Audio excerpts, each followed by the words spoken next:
Hi മക്കളെ, Saji's Malayalam YouTube ചാനലിലേക്ക് ഏവർക്കും ഹാർദമായ സ്വാഗതം.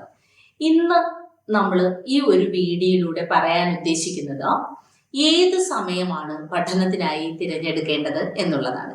24 മണിക്കൂറുകളുള്ള ഒരു ദിവസത്തിൽ പഠനക്രമം എങ്ങനെയാണ് ചിട്ടപ്പെടുത്തേണ്ടത്, ഏത് സമയം പഠിച്ചു തുടങ്ങണം. അപ്പോ അതിനായി പരീക്ഷാ കാലമാണ് ഏറ്റവും ചൂടേറിയ സമയവും, അല്ലെ?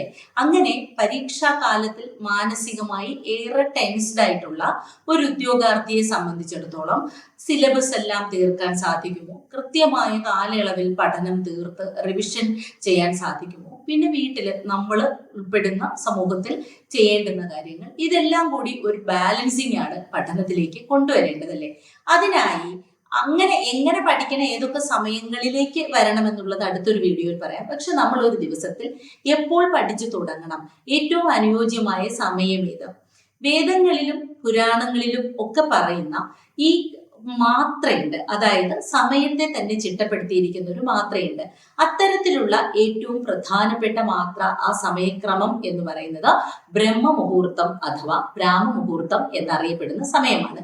അതായത് സൂര്യോദയത്തിന് മുമ്പ് 7:30 വിനാഴിക മുമ്പുള്ള സമയത്തെയാണ് ബ്രഹ്മമുഹൂർത്തം എന്ന് പറയുന്നത്. അപ്പോ അത് 7:30 വിനാഴിക എന്ന് പറയുമ്പോൾ പലർക്കും സംശയം ഉണ്ടാവും, അതൊരു പഴയകാല സമയക്രമമാണ് അല്ലെ. അത് ഏതാണ് ആ സമയം? എന്തിനാണ് പഠനത്തിനായി ബ്രഹ്മമുഹൂർത്തം ഒരു ഉദ്യോഗാർത്ഥി അല്ലെങ്കിൽ ഒരു പഠിതാവ് തിരഞ്ഞെടുക്കുന്നത്? പ്രകൃതി എന്ന് പറയുന്നതാണ് ഏറ്റവും വലിയ പ്രതിഭാസം, അല്ലെ? ഇവിടെ നമ്മൾ ഈശ്വര സങ്കല്പങ്ങൾക്ക് അപ്പുറം അല്ലെങ്കിൽ മതചിന്തകൾക്കും ഒക്കെ അപ്പുറം പ്രകൃതിയെ തന്നെ നമ്മൾ ഒരു ശക്തിയായി കണക്കാക്കിക്കൊണ്ട്, പ്രകൃതിയെ ഒരു ഫോഴ്സ് ആയിട്ട് കണക്കാക്കിക്കൊണ്ട് പ്രകൃതിയിലുള്ള മാറ്റങ്ങൾ, അത്തരത്തിലുള്ള മാറ്റങ്ങൾക്ക് ഏറ്റവും പ്രധാനം, പ്രകൃതിക്ക് ഏറ്റവും ശക്തിയുണ്ട് എന്ന് വിശ്വസിക്കപ്പെടുന്ന ഒരു സമയമാണ് ബ്രഹ്മമുഹൂർത്തം.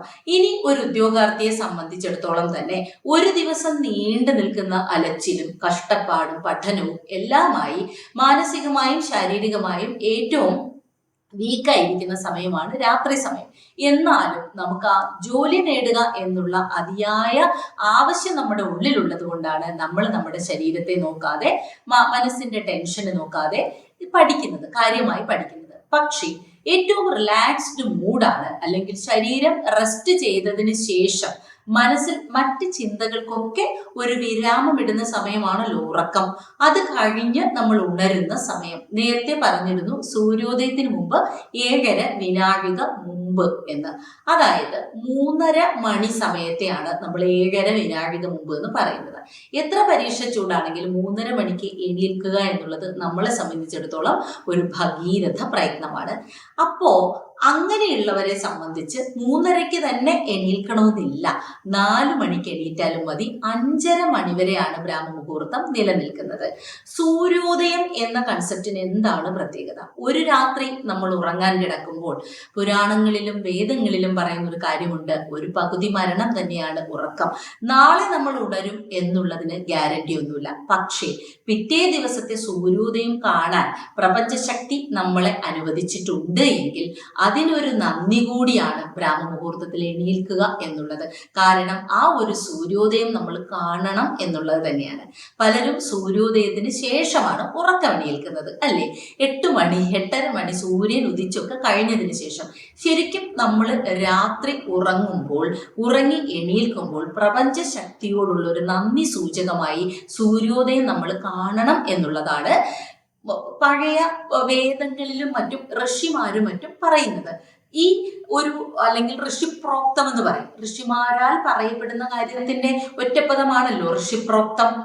അങ്ങനെ ഋഷിപ്രോക്തമായ ഒരു കാര്യമാണ് സൂര്യോദയം കാണുന്നവരിൽ ദീർഘായുസ് ഉണ്ടാകുമെന്നുള്ളതും മെന്റൽ പവർ കൂടും എന്നുള്ളതും. അപ്പോ നമ്മൾ ഒരു 4 മണിക്ക് എണീറ്റ് 5:30 മണി വരെ 1.5 മണിക്കൂർ ചിട്ടപ്പെടുത്തി പഠിക്കുക. ഇനി ഈ സമയം നമ്മളൊന്ന് ഫ്രഷ് ആകാൻ പറ്റുമെങ്കിൽ, അതായത് കുളിക്കാൻ പറ്റുമെങ്കിൽ അത്രയും നന്ന്. കാരണം നമ്മളൊന്ന് നമ്മുടെ ബോഡിയെ എന്ത് ചെയ്യാണ്, റെജുവിനേറ്റ് ചെയ്യാണ്. അല്ലെങ്കിൽ തന്നെ നമ്മൾ കുളിക്കുന്നതിലൂടെ നമ്മുടെ ചിന്തകൾക്ക് ഒരു ശുദ്ധി കടന്നു വരും എന്നുള്ളതാണ് അല്ലെ. ശരീരമാദ്യം ഖലു ധർമ്മ സാധനം. അതായത് ശരീരം ശുദ്ധിയാകുന്നതോടുകൂടി ചിന്തകൾക്ക് പവർ വരുമെന്ന് കേട്ടിട്ടുണ്ട്. അപ്പൊ തീർച്ചയായിട്ടും കുളിക്കാൻ പറ്റും എന്നുള്ളവർ, ആ സമയത്ത് കുളിക്കാൻ കഴിയുമെന്നുള്ളവർ കുളിക്കുക. അല്ലാത്തവർ എണീറ്റ് മുഖമൊക്കെ കഴുകി ഒരു വെള്ളമൊക്കെ കുടിക്കണവർക്ക് കുടിച്ചു കഴിഞ്ഞതിന് ശേഷം പഠനത്തിനിരിക്കുക. 5:30 വരെയുള്ള സമയം പ്രകൃതിക്ക് ഏറ്റവും ശക്തിയുള്ള സമയമാണെന്ന് കരുതപ്പെടുന്നു. അതായത് പ്രകൃതിയും സൂര്യോദയത്തിന് തയ്യാറായി വരുന്ന സമയമാണ്. ഒരു ക്രിയ ചെയ്യാൻ തയ്യാറെടുക്കുന്ന സമയം എന്ന് പറയുന്നത് അത്രയും പവറുള്ള സമയമാണ്. അതായത് സൂര്യോദയം എന്ന അത്രയും നേരം ഇരുട്ടിലാണ്ട് കിടക്കുന്ന പ്രകൃതി പുതിയൊരു വെളിച്ചത്തിലേക്ക്, ഭാനുമരീചി സൂര്യപ്രകാശം കൊണ്ട് ലോകം മുഴുവനും പ്രകാശിക്കാൻ പോകുന്ന സമയമാണ്. അപ്പൊ ടാഗോർ തന്നെ പറഞ്ഞിട്ടുണ്ട്, പ്രപഞ്ചമാണ് ഏറ്റവും വലിയ ശക്തി, പ്രപഞ്ചമാണ് ഏറ്റവും വലിയ ഗുരു എന്ന്. അത്തരത്തിൽ പ്രപഞ്ചം ഉണരാനെടുക്കുന്ന സമയം നമ്മൾ ഉണരാനെടുക്കുന്നതോടുകൂടി നമ്മുടെ ചിന്തകൾക്ക് ശക്തിയേറും, പഠിക്കുന്ന കാര്യങ്ങൾ ഓർമ്മയിൽ നിലനിർത്താൻ സാധിക്കും എന്നുള്ളതാണ്. പിന്നെ ഋഷിപ്രോക്തമായ കാര്യം, എപ്പോഴും വെളുപ്പിനെണീക്കുന്നവരിൽ ദീർഘായുസ് ഉണ്ടാകുമെന്നൊരു വിശ്വാസം കൂടി ഉണ്ട്. അല്ലെങ്കിൽ ഋഷിമാർ അങ്ങനെയാണ്, ആയുർവേദ ആചാര്യന്മാരും മറ്റും പറഞ്ഞിരിക്കുന്നത്. ഇനി ഈ പ്രപഞ്ച ശക്തികളിൽ തന്നെ പറയുന്നത്, ഇതൊക്കെ നമ്മൾ പറയും യുക്തിചിന്ത വെച്ച് നോക്കുകയാണെങ്കിൽ അങ്ങനെയൊന്നുമില്ലല്ലോ, 24 മണിക്കൂറും ഒരുപോലെ തന്നെയാണ്. പക്ഷെ നാലപ്പാട്ട് നാരായണ മേനോന്റെ കണ്ണുനീർ തുള്ളിയിൽ ഒരു വരിയുണ്ടല്ലേ, അനന്തമജ്ഞാതം അവർണ്ണനീയം ഈ ലോകഗോളം തിരിയുന്ന മാർഗം അതിങ്കലെങ്ങാണ്ട് ഒരിടത്തിരുന്നു നോക്കുന്ന മർത്യൻ കഥ എന്ത് കണ്ടു. സുനാമി, നമ്മൾ ആരെങ്കിലും വിചാരിച്ചിരുന്നോ ഇങ്ങനെ വരുമെന്നും, ഭൂമിയിലെ ഒരു വിഭാഗത്തിന് തന്നെ തുടച്ചു നീക്കുമെന്നും? കൊടുങ്കാറ്റ്, പ്രകൃതിക്ഷോഭങ്ങളൊക്കെ നമുക്ക് പ്രവചിക്കാൻ പറ്റാത്ത കാര്യങ്ങളാണ്. അതിനൊക്കെ ഉപകരണങ്ങൾ ഉണ്ടാവാം. എങ്കിലും പ്രകൃതി എന്ന് പറയുന്ന മഹാശക്തി അല്ലെ, ആ സമയം നമ്മൾ പ്രകൃതി ഉണരുന്ന സമയം, ഉണരാൻ തുടങ്ങുന്ന ഏറ്റവും ഫ്രഷ് ആയിട്ടുള്ള സമയം നമ്മൾ ഉണരുക, നല്ല ചിന്തകളോടുകൂടി ശുഭാപ്തി വിശ്വാസത്തോടുകൂടി പഠിക്കുക. നെഗറ്റിവിറ്റി എപ്പോഴും കടന്നു വരും എന്നുള്ളതിന് ഒരു സംശയമില്ല. കാരണം ലക്ഷക്കണക്കിന് ആളുകൾ എഴുതുന്ന പരീക്ഷണം ഓരോ ദിവസവും നമ്മുടെ മക്കൾ വിളിക്കുമ്പോൾ പറയും, കുറച്ച് പേര് പറഞ്ഞു പുതുതായി പഠിച്ചിറങ്ങുന്ന കുട്ടികൾക്കൊക്കെ അല്ലേ ജോലി കിട്ടുള്ളൂ, നമ്മളൊക്കെ കുറച്ച് ഔട്ട്ഡേറ്റഡ് ആയിട്ടുള്ളവരല്ലേ. ഒരിക്കലുമല്ല.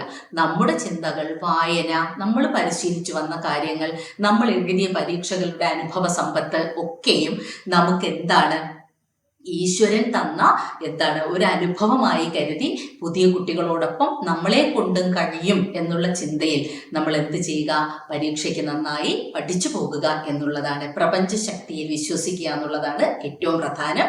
അതിന് ഏറ്റവും നല്ല സമയം ഈ പറഞ്ഞ ബ്രഹ്മമുഹൂർത്തം അല്ലെങ്കിൽ വെളുപ്പിന് 4 മുതൽ 5:30 വരെയുള്ള സമയമാണ്. ബാക്കിയുള്ള കാര്യങ്ങളൊക്കെ ആ രീതിയിൽ ഒന്ന് ചിട്ടപ്പെടുത്തിയെടുത്ത് പഠിക്കുമെങ്കിൽ ഏറ്റവും നല്ലത്. പിന്നെ ചില മക്കളുടെ ഒരു സംശയമാണ്, ഈ പറഞ്ഞതുപോലെ കുട്ടികൾ അല്ലെ, ഏറ്റവും ഫ്രഷ് ആയിട്ട് ഇറങ്ങുന്നവർക്കല്ലേ കുറച്ചുകൂടി കാര്യങ്ങളൊക്കെ അറിയാൻ പറ്റുന്നത്, അല്ലെങ്കിൽ അവർക്കല്ലേ ഈ പരീക്ഷ ക്രാക്ക് ചെയ്യാൻ പറ്റുന്നത്. നമ്മൾ ഏജ് ഓവറായി പോയി എന്ന് അല്ലെ. വയസ്സ് എന്ന് പറയുന്നത് അഭിവൃദ്ധി തന്നെയാണ്. PSC ഒരു ഏജ് ലിമിറ്റ് പറഞ്ഞിരിക്കുന്നു എന്നുള്ളത് ഒഴിച്ചാൽ പ്രായം എപ്പോഴും അഭിവൃദ്ധി പ്രാപിക്കുന്നവരെയാണ് നമ്മൾ വൃദ്ധർ എന്ന പദം കൊണ്ട് തന്നെ അർത്ഥമാക്കുന്നത്. തീർച്ചയായിട്ടും നിങ്ങളുടെ അനുഭവ പരിചയം, നിങ്ങളുടെ അനുഭവ സമ്പത്ത് പരീക്ഷയിൽ മുതൽക്കൂട്ടാകുമെന്നുള്ളതിൽ ഒരു സംശയമില്ല. അപ്പൊ ഞാനിപ്പോ ഏറ്റവും ചെറിയ 18 വയസ്സ് അല്ലെങ്കിൽ 19 വയസ്സുള്ള ആളിന്റെ കൂടെ 35 34 വയസ്സുള്ള ഏജ് ഓവർ ആകാൻ പോകുന്ന ആള് മത്സരിക്കുക എന്ന് പറയുമ്പോൾ അത് സാധ്യമാണോ എന്ന് ചോദിക്കും. നിങ്ങളുടെ പഠനക്രമം, നിങ്ങളുടെ അനുഭവ സമ്പത്ത്, ലോകം നിങ്ങൾ കണ്ടത്, നിങ്ങളുടെ മെന്റൽ പവർ, കാര്യങ്ങളെ ഏറ്റവും കാര്യമാത്ര പ്രസക്തമായി സമീപിക്കാനുള്ള നിങ്ങളുടെ കഴിവ് ഒക്കെ പരീക്ഷയിൽ നിങ്ങളെ മുന്നിലേക്ക് നയിക്കും എന്നുള്ളതിൽ ഒരു സംശയവും വേണ്ട. അക്കാര്യത്തിൽ ചിന്തിക്കേണ്ട. പിന്നെ ഓരോ ദിവസവും, ഓരോ വയസ്സും, ഓരോ ദിവസവും ഈശ്വരന്റെ വരദാനമാണ്, പ്രകൃതിയുടെ വരദാനമാണ് അല്ലെ. അത് നമുക്ക് ലഭിച്ചത്, ഇത്രയും കാലം ഭൂമിയിൽ നമുക്ക് ജീവിക്കാൻ സാധിച്ചത് തന്നെ ഈശ്വരന്റെയും പ്രകൃതി ശക്തിയുടെയും വരദാനമാണെന്ന് കരുതുക. നമുക്ക് കാഴ്ചശക്തി തന്നു, കേൾവി ശക്തി തന്നു. നമുക്ക് ഈ ഒരു പ്രപഞ്ചത്തിൽ നമ്മളും ഇത്രയും ശക്തികളോടുകൂടി ജീവിച്ചു പോകുന്നു എന്നുള്ളത് തന്നെ ഏറ്റവും വലിയ കാര്യമാണ്. അതുകൊണ്ട് തന്നെ മറ്റ് നെഗറ്റീവ് ചിന്തകളൊക്കെ മനസ്സിൽ നിന്ന് കളഞ്ഞ് പോസിറ്റിവിറ്റി മാത്രം മനസ്സിലേക്ക് കൊണ്ടുവന്ന് ഇനിയുള്ള 6 മാസക്കാലം ഏറ്റവും ചൂടോടുകൂടി ഏറ്റവും സീരിയസ് ആയിട്ട് തന്നെ നമുക്ക് പഠിച്ചു പോകാം. കുറുവിയുണ്ടപ്പം എപ്പോൾ വേണമെങ്കിലും ടെലഗ്രാം ചാനലിലൂടെ നിങ്ങൾക്ക് സംശയങ്ങൾ ചോദിക്കാവുന്നതാണ്. സപ്പോർട്ട്, മെന്റൽ സപ്പോർട്ട്, മോട്ടിവേഷൻ എന്തിനും ഞാനുണ്ടപ്പം. ഓക്കെ.